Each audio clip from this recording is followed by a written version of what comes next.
Assalamu alaikum and welcome to Game Changer. I'm Mariam Zia. In today's program, we will be exploring the multifaceted relationship between Pakistan and Türkiye. Prime Minister Shehbaz Sharif recently visited Türkiye to attend the oath-taking ceremony of Recep Tayyip Erdogan, who has been re-elected as the President of Türkiye. And Prime Minister Shehbaz Sharif also met with some key leaders of the Turkish business community. In today's program, we will be talking about the economic relations between the two countries. Prime Minister also said that the target of the bilateral trade between Pakistan and Türkiye and taking it to new heights of $5 billion is also achievable. We know that Pakistan and Türkiye has a long history of and common values as well. In today's program, we will be looking at the historical relationship of Pakistan and Türkiye and how it has evolved into this bilateral relationship between the two countries and the cooperation in different sectors like defense as well as economic cooperation and other ties as well. To discuss this and more, I'm joined in the studios by Mr. Shahyar Khan, who is expert in international affairs. With him, I'm joined by Dr. Zafar Nawaz Jaspal, who is expert in international affairs. And we're also joined online by Dr. Hassan Javed, who is expert in international affairs. A very warm welcome to you all in the program. Dr. Jaspal, let me start with you. When we talk about Pakistan's Türkiye relations, of course, we know that we have a shared history as well. How do you see that Pakistan and Türkiye relations have evolved over time, specifically when we talk about in the historical context? I think that in the historical context, Turkey and Pakistan has a very good memories, and those memories are constructing or becoming the major basis of Pakistan and Turkey as bilateral relations. And they started from pre-partition time. Pre-partition, for example, Khilafat movement was very important in the recent history. It is always documented. And then after that, we have seen from 1947, we had a very good relations with Turkey.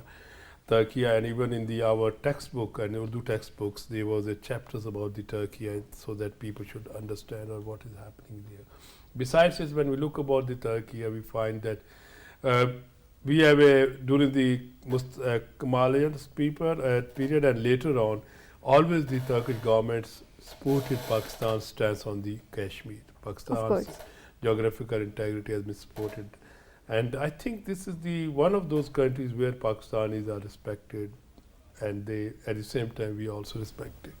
So that means that we say that our relationships are embedded in a culture, history, religion, all these kind of together. When you put them, you find that we have a long history and we have a pleasant history, which is contributing constructively in Pakistan and Turkey relations. Of course, we have a long history, Mr. Shahyar, when we talk about Pakistan and Türkiye relations. How do you think that this historical relationship have evolved over time and it has translated into the diplomatic ties between the two countries? So, when recently President Erdogan was re-elected in the elections that took place last week, our Prime Minister, Muhammad Shehbaz Sharif, basically called it a win for the oppressed Muslims across the world. So this is the kind of reputation that President Erdogan has developed through his policies. A lot of Western capitals basically view President Erdogan as a conservative person, and they basically view Erdogan as bringing some sort of like balance between the historical pro-Kemalist policies, which are very secular and like modernist in nature, and he's balancing those with the policies that are very religious oriented, and they're also more nationalistic in value. So Turkey, under the leadership of President Erdogan, has raised their voice across the globe for all repressed Muslims. They could be in Kashmir, they could be in Palestine, they could be oppressed Muslim minorities in India. Recently in the G20 conference as well that India was hosting in occupied Kashmir territory, a conference on tourism, Turkey was one of the countries other than China and Saudi that chose not to attend. They did not participate in this conference. In turn, supporting Pakistan's view, foreign policy view on Kashmir, as well as giving a voice to the oppressed Muslims of India, especially in Kashmir. So the linkages between Pakistan in terms of like economics, history, people-to-people contact, this is like beyond Pakistan. This is like goes historically before Pakistan, and it continues to this day. And under the new tenure of President Erdogan, these relations will grow even further, from what I see. Of course, and they are going to reach new heights as we are expecting. Dr. Zain, when we talk about Pakistan's relations with Turkey, as both analysts have highlighted that these relations date back to pre-partition times. But how do you see the current political relations between Pakistan and Turkey, keeping in mind the recent elections in Turkey? How do you see that these relations are going to evolve further? Since from long, Dr. Jaspal has pointed out the Khilafat movement and else other thing, most of the people expected that President Erdogan, because of his idea of the Khilafat movement, or to achieve the target of 2023 when they will announce the Khilafat movement, even then with the minor differential, he finally won this most difficult elections ever. So this means it is the persistency, consistency, and the idea of the politics and the mutual understanding, peace, integrity, and harmony. That is the harmonization of the society which is there. As Shahryar pointed out very well, this is the wonderful idea when it was Kemal Ataturk idea was a complete secular. So he take that both combination. If you go to the Taksim Square and then there is a Al-Fateh. Al-Fateh is a complete the people the women's with the niqab and all, and then there is a complete westernized approach over there in the Taksim Square. So over from there, from the Azmir to Antalya to Istanbul and other. So every city and every culture is a different, culturally different. So they invited all the business, the most of the European come there, most of the Western Americans. This is the complete different amalgamation of the society. So this is a wonderful. So Tayyip Erdogan achieved that idea, but still as being the disciple of the Said Morsi, and Said Morsi was the idealist. He was the spiritual leader of the Turkey, and he was and one of the most controversial thing. One is the Recep Tayyip Erdogan, and the other guy who's the well-known cleric, but he's been exiled to America. It was not self-exiled; it was being exiled, but Tayyip Erdogan has covered so many things, like one of the coup, one of the conspiracies, different conspiracies, he tackled down. So second most important thing is he is having, it is very good case study for Pakistan. He is having very good relationship with America. I'm giving you the example as being there, but when I had the American visa, it is just 2 minutes away. I can apply an e-visa, and if just for as in Pakistan, we have to try this. Why has been rejected from Pakistan? The most of the people has been rejected by different reasons. But this is what I'm just giving an exact factor that he have the good relationship with Israel. He is having the good relationship with everyone, but in his speech, he covered everything. He given the idea of the Ertugrul idea is of the expanding and the pan-Islamic ideology, but still he is having the secular visions and a very close relationship. Even I can call it a submissive relationship with the America. But on the documents, it is way too easy. It is way too non-confrontal with America, and he is not at all so daring as the previous leaders do that. They are daring, but they cannot do so. But he have a good relationship with everyone. This also will be translating into positive outlook for Pakistan-Türkiye relations as well. But I want to talk about the economic prospects of the relationship between Pakistan and Turkey. Of course, Prime Minister Shehbaz Sharif also visited some of the key leaders of the business community of Turkey as well. And he also pointed out that the target that we have set for the next 2 years, 3 years to achieve the bilateral trade between Pakistan and Turkey to $5 billion is very very much achievable. So how do you see the economic relations between Pakistan and Türkiye? Because we see that they have not translated as such into the friendship between the two countries is very historic, but they have not maybe translated that well into economic relations between the two countries. Mariam, you're very right about the trade relation between Pakistan and Turkey. Last year, the whole volume of trade between Pakistan and Turkey was around 160 million, which is like very meager, very less. Yes. Considering the fact that how Turkey and Pakistan are aligned in terms of like foreign policy and the geopolitics of the region, it does not really translate that well into economic ties. Of course. One of the reasons that analysts basically, the way they explain this is that Turkey and Pakistan both have the same markets that they compete parallel for. Economies, maybe parallel economies as well, because Turkey and Pakistan both produce high-grade cotton, textile, leather, and both have their markets in the European Union and the US. So it's seen as Turkey and Pakistan compete, but this competition doesn't really have to be there. Now it's time of global value chains. And Pakistan, which has like a large labor market, they can have like agreements and economic dependencies on each other, where Turkey can basically manufacture a lot of its textile in Pakistan. It can be outsourced for cheaper development of those products. So these trade linkages or value chain linkages haven't really translated, and we're assuming and we're hoping that. And how do you view the recent agreement of barter trade that was recently done on May 31st as well? How do you view that is going to impact the trade volume between the two countries? So barter trade between Turkey and Pakistan is not new. So it's like one of the ways Pakistan wants to preserve its like foreign exchange. So in terms of like keeping the dollars in the Pakistani economy, they tried to negotiate more on barter systems, and this barter system has also been tried with Pakistan and Iran, because whenever we want to trade with Iran, international sanctions and like the banking channels are not really conducive for this trade. So this barter system is being discussed. A foreign trade agreement, free trade agreement, FTA, has also been signed. And in the coming year, we'll see how it translates into a greater volume of trade that is needed between the two countries. Dr. Jaspal, how do you see that this free trade agreement between the two countries is going to impact the economies of both countries, keeping in mind the challenges that we face that Mr. Shehbaz also highlighted, that there are parallel economies of both countries going on as well?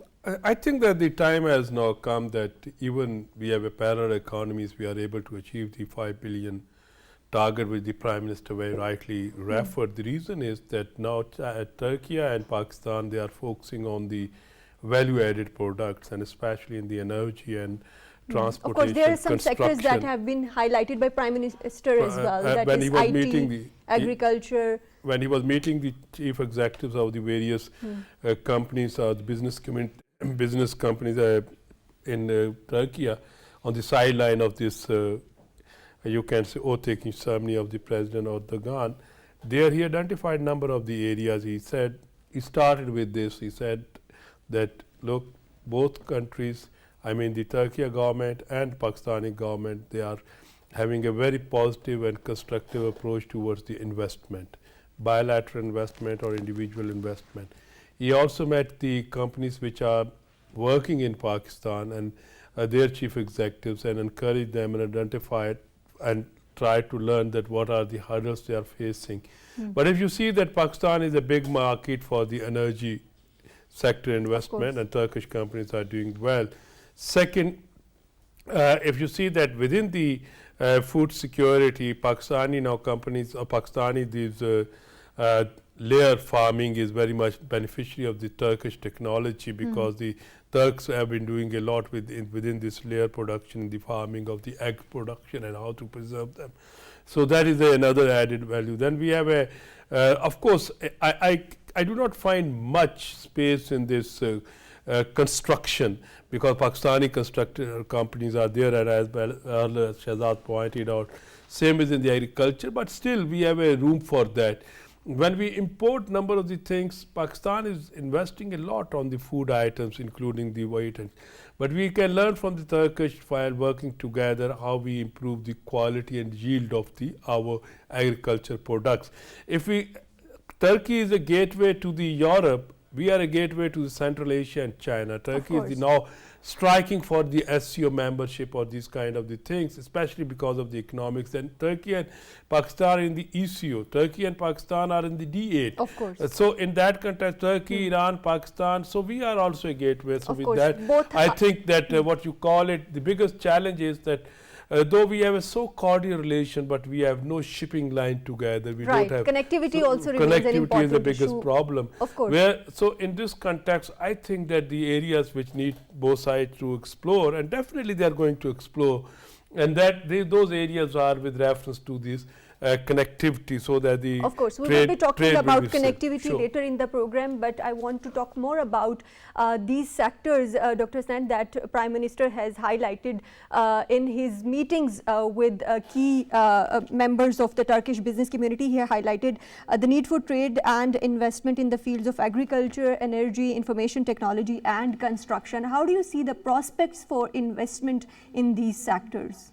See, it is very much important because Prime Minister went there and he met so many important people. I mean, talking about the delegation of Andalo Group of the comprising CEO of Coca-Cola, CCI, Karim Yahi, Chief Strategy Officer of Atelia, Yarkalinia, head of the public policy, and then he encouraged the group of providing job to the people of Pakistan. He called established strategic collaboration in sector of energy, culture, information technology and IT, and he has given a more focus on renewable energy, and he met some key personals. If I would like to take their name, it is very much important, as the PM also held meeting with the leading Turkish companies, including the Alkaline Zorolo.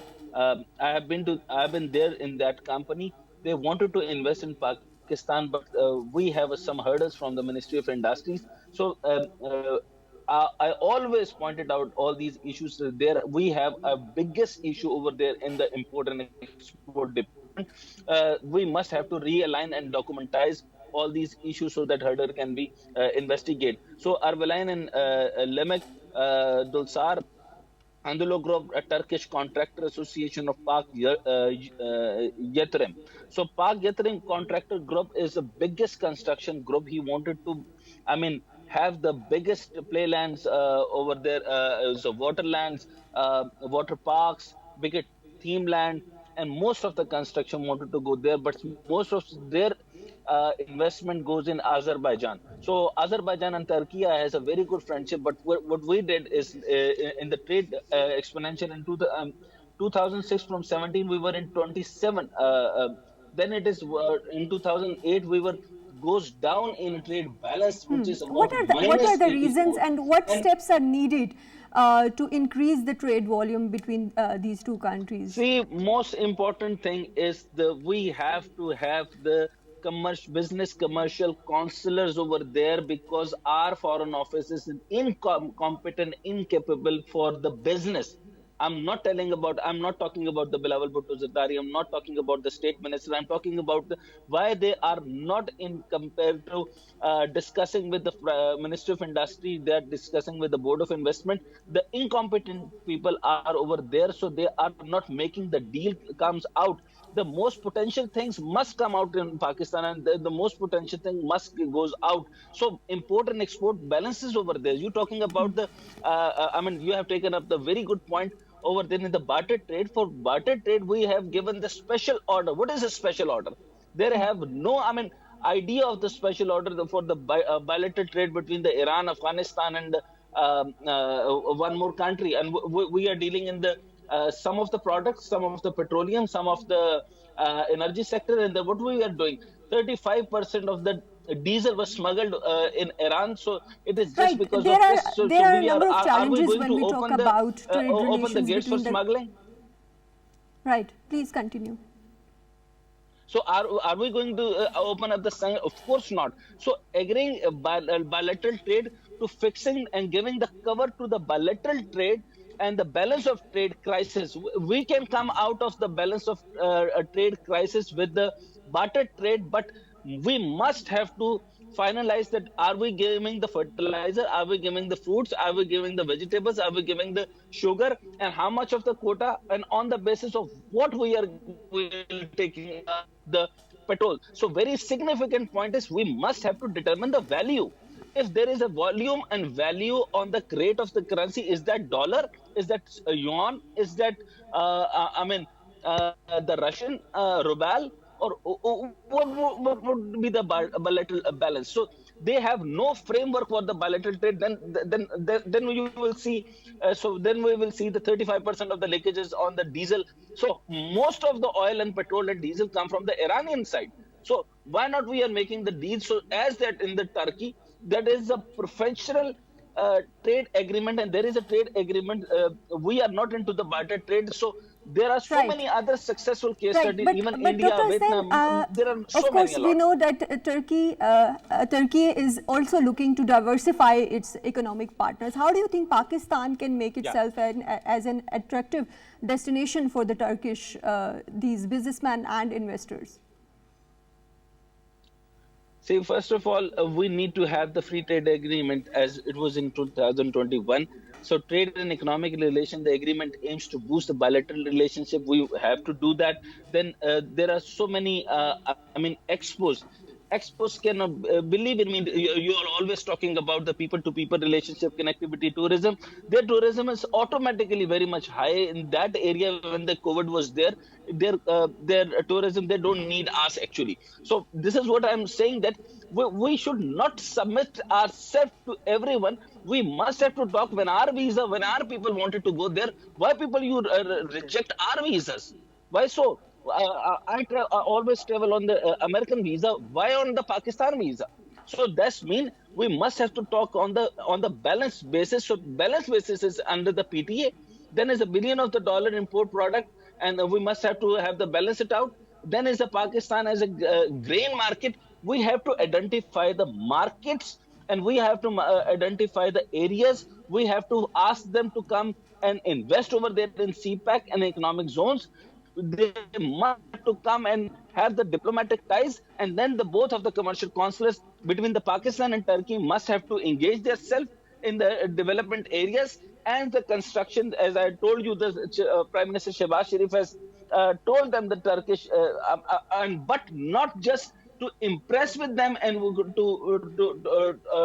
put all these things over there, but we need to understand what are the obligations, which is investment and promotion agreement, visa and obligation agreements, energy cooperation agreement, cooperation in education and science, tourism and cooperation. The important thing is, are they giving us the relaxed visa policy or not? If not, of then course, we will be talking more about it. We have to take a short break here, and when we come back, we will be exploring the multifaceted relationship between Pakistan and Turkey.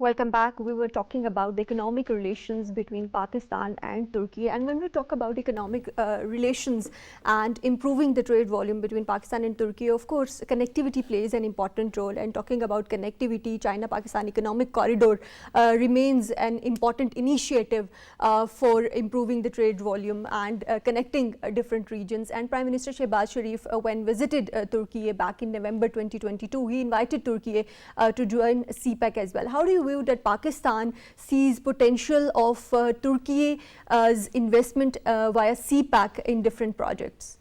I think that there is a great potential for Turkey's investment in Pakistan, especially in the CPEC project.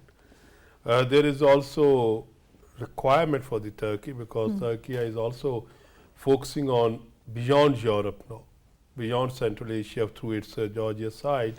Now it wants to have a more connectivity with China and of course CPEC is the connection between China and Turkey, and then our Gawad. So are there some discussions going on for trilateral cooperation as well between there China, are many. Turkey and Pakistan? There are many.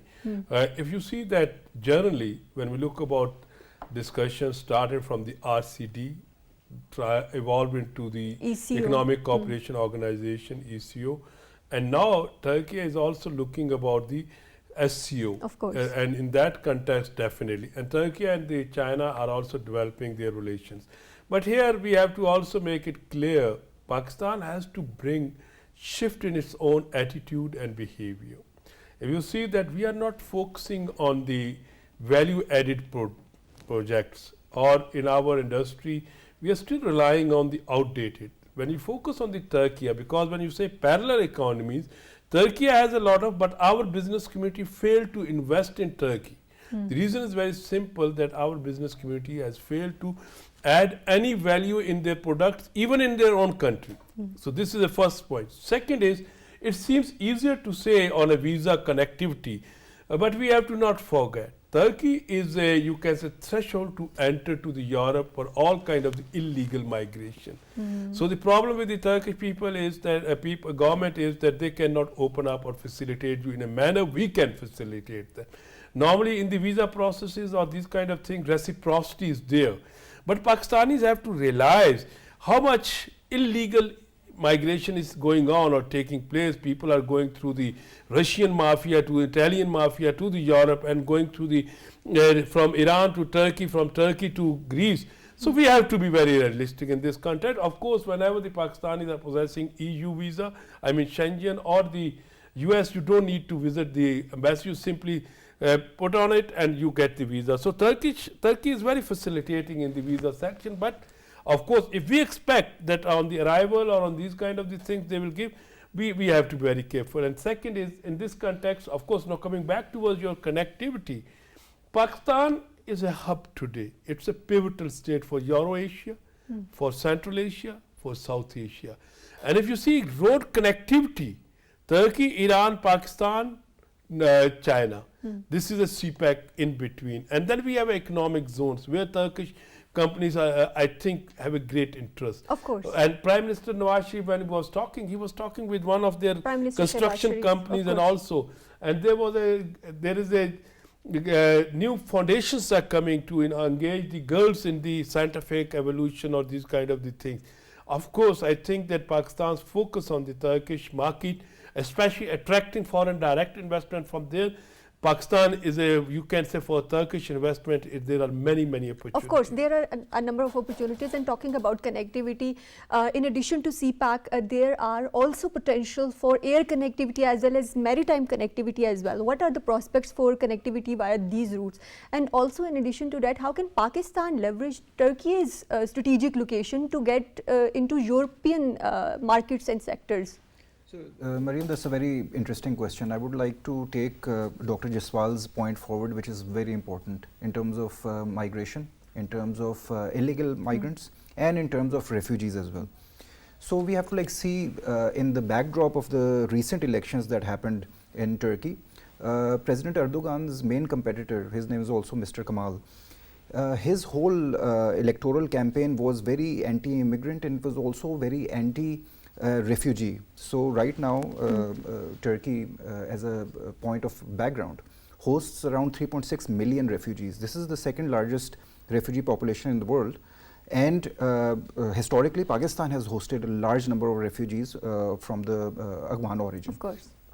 So this whole sentiment on illegal immigration and refugee influx from conflict-ridden areas is creating a lot of backlash, not only in the European Union, but within Turkey as well. But as a result of these elections, the people of Turkey kind of rejected this whole fear-mongering that was done by the opposition parties. And by Western media as well. By Western media as well. Western media was basically supporting the collusion of like all the... But let's talk about prospects of air connectivity and so air connectivity between Turkey and Pakistan is already there. There's like PIA, there's like Turkish Airlines, but there are like a lot more that basically need connections through the Civil Aviation Authority. And historically, Civil Aviation Authority of Pakistan has been more inclined towards GCC countries like Dubai, like Qatar, Saudi Arabia as well. And they need to like look more towards Turkey as well and allow them to like start direct connections, and that those connections will help Pakistan a lot, because Turkey is a regional hub that connects Pakistan to the European Union and to the US and the extreme west countries as well. And I feel that there's like a lot more that can be done in that regard. Other than that, when it comes to CPEC and the connectivity question that you initially asked me, historically back in the day there was a train connection between Pakistan, Iran and Turkey. So is that like still viable? Why cannot we connect Pakistan through Iran to Turkey and start this Islamabad, Tehran and Istanbul, of course. So cargo is already there, but like people-to-people contact, that's like still missing. And again, when it comes to the liberal visa regime, we have to be very careful given the sense that a lot of illegal immigration happens through Pakistan, and that's like a cause of concern. But for genuine businessmen, for genuine trade unions, Turkish visa has always been very easy to get.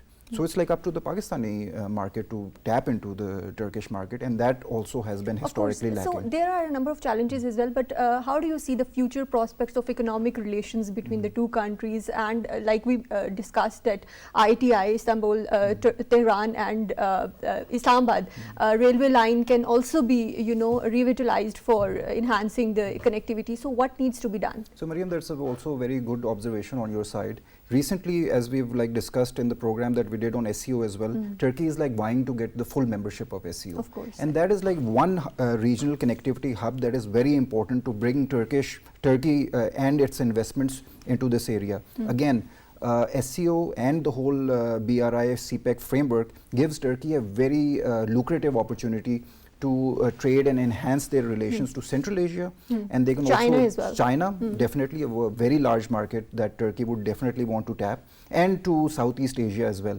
And that like connectivity has to come through cooperation between China, Russia, and getting Iran into the fold, and then Turkey would be interested, because that hub would be influential economically enough that Turkey would want to be a part of it. Now, I see due to the changing geopolitics, Turkey is also now looking eastwards. Historically, Of course. in the first regime of President it was Erdogan, towards Europe. it was towards Europe. They wanted like the membership of European Union. But now, But recently, of course, it has changed President over Erdogan time, is looking especially eastward. Of course, and talking about, Dr. Stan, when we talk about changing geopolitical dynamics of the region, how do you see the emerging security challenges from these regional dynamics, and how do you view that Pakistan and Turkey can collaborate in the security sector to tackle and address these challenges? See, as far as the geostrategic issues, so given its positions straddling Asia and Europe, Turkey can heavily influence on the Caucasus, the Central Asia and the European Union, the Mediterranean and the Middle East. So under the 1933 Montracts, the conversion Ankara controlled passage through the long contested Turkish stairs to Bosphorus and the Sea of the Marmara and the Dardanelles. So vital waterways that connect the Black and Aegean Sea, so through which the 100 of the million of the ton of the cargo pass in each year. So it hosts the US and the NATO military forces to serve of its bases with the US nuclear weapons hosted to incline Air Force Base, and has played the role in many of the post-Cold War conflicts in the Middle East. So as a result, it's been major transit point during the migration crisis that been sickened to the religion. But what Erdogan plays the role, I'll talk after that. But let me talk about defense relations, where the military cooperation between the Pakistan and Turkey have been history of the strong defense cooperation. But two nations have engaged a military training program, joint exercise, defense equipment collaboration. Turkey has been a significant supplier of the defense, and we are using much of the weaponry and other things in Pakistan. So including the naval vessel, aircraft and small arms. So defense industry collaboration, Pakistan and Turkey have also collaborated on defense industry projects. So one prominent example is production of TI-129 and ATAK helicopter, joint developed by the Turkey Aerospace Industries and TAI and Pakistan defense industry. As far as the other things are concerned, Turkey and Pakistan is collaborating in both ways, because if you read this news that Erdogan promised that he will continue the ideology of Kemal Atatürk, the not being conservative and being very secular Turkey, which is very much important, and then we can counter the whole terroristical ideas of the other native countries and other things, and from anywhere else if it could comes on, because Right.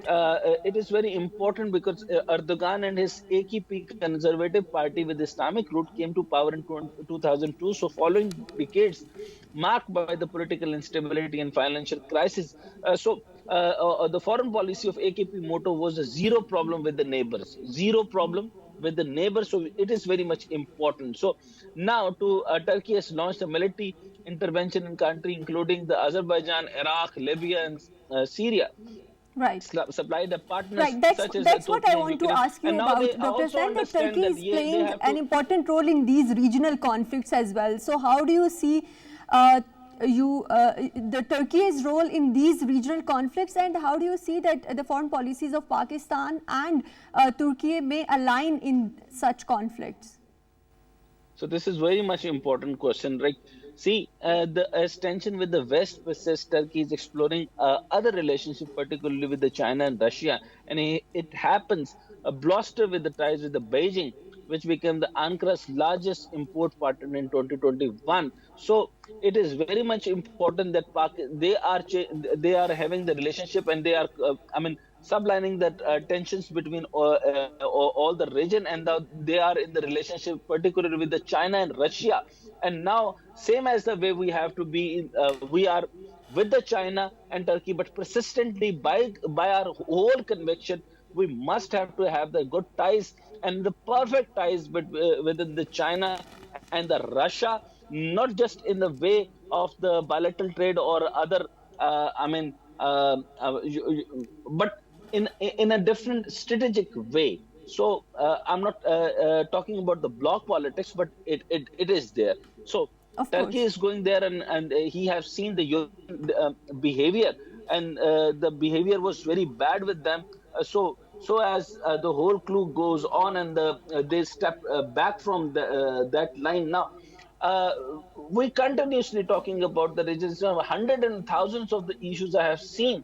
So I'm not going into details, but I just want to focus one thing out, that we must not submit ourselves to anyone. We must have to be on equivalent grounds, and we must have to think it is not about the issue of the migrants and other things. It is about the dignity, and we have to ensure our dignity through any country wherever we have the bilateral trade or bilateral relationship or the business to business. So they must have to behave the way we are. It is not about that they have the better GDPA, so they will not. As the Qatar did that, so they issued a business visas and other things, so they have to relax themselves, and we will relax. Of course, We there are a are number of always challenges relaxed to that every needs to be business. So addressed. on the business But side, Dr. we Jaspal, have. of course, when we talk about Turkey's emerging interest in different regional conflicts and its role in multilateral forums as well, how do you see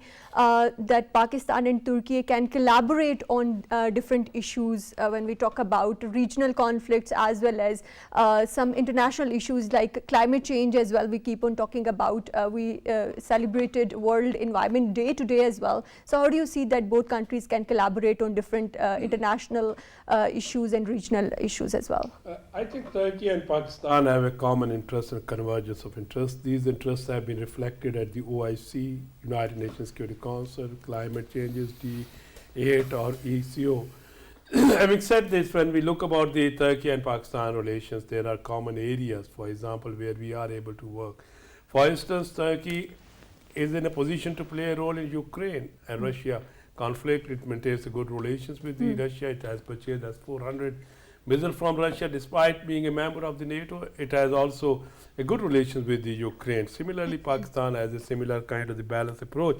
Pakistan, though India is now admiring for the NATO plus stature or the is a member of the Quad or U2I2, but Pakistan has been distanced from the bloc politics, as the Foreign Office spokesperson Mumtaz very rightly pointed out that Pakistan is not interested in the bloc politics, but Turkey is a part of bloc, but at the same time maintaining a balance in this context. Now here coming the area which you had referred, the environmental. Recently, Turkey suffered from the earthquake. Of course. And same as we suffered in 2005 Floods, and we had a flood. So both countries have a common agenda that how the environmental is, environment and a change in environment is now, you can say, threatening their national security, especially their, you can say, survival at various stages. So I think if we count these earthquakes, floods and all these kind of the things, they are interlinked. And these linkages is that they are not because of our crime, as our foreign minister very rightly identified last year, that whatever we are suffering today because of the others' crimes in the environmental domain. And today we are celebrating the Environmental Day. Definitely, I think the, Turkey is also interested on similar, or they have a similar view. We can cooperate and assist each other Of in course, this, of course. in order to articulating our concerns and at the same time developing states' concerns on in the environmental domain and how to manage it. Of course. So how do you see, briefly tell us that, how do you see the future prospects of Pakistan and Türkiye relations? I see like a lot of like cooperation, especially since Turkey is now vying for a permanent membership in the SCO, and that like creates a lot of like potential for a lot of regional cooperation and connectivity that can emerge as soon as like, you know, Russia, China, Iran, and now Turkey wants to be a part of it. So this is a new economic regional bloc that I see emerging, and Turkey can play a very viable and a very important role in that. One area that I see Pakistan and Turkey cooperating, and this area has been ignored, is like peaceful nuclear cooperation. Recently, Turkey and with cooperation from Russia is like establishing 4 nuclear power plants in Turkey through the support of Russian engineers. And Pakistan could like also support, because Pakistan has the technology and capability for peaceful nuclear you know, power plants, their regulations, their safety standards. Pakistan's safety standards are one of the highest in the world. And that's like one area where Pakistan and Turkey could you know, cooperate, and this technology could be shared. In terms of defense as well, Pakistan and Turkey are like cooperating a lot. And if you remember, when the Pakistan's F-60s needed upgrade, Turkey was the country that provided Pakistan with the parts and the technology to upgrade. Of course, and people-to-people contact, educational context also remains key areas in which both countries can collaborate further. Thank you very much, Mr. Shahyar Khan, for joining us in today's program. Thank you very much, Dr. Zafar Nawaz Jaspal, for being with us in today's program. Thank you very much, Dr. Stan Javed, for joining us in today's program. In today's program, we discussed about the fascinating relationship between Pakistan and Türkiye. Of course, we explored the historical, economic, as well as defense relations between Pakistan and Türkiye.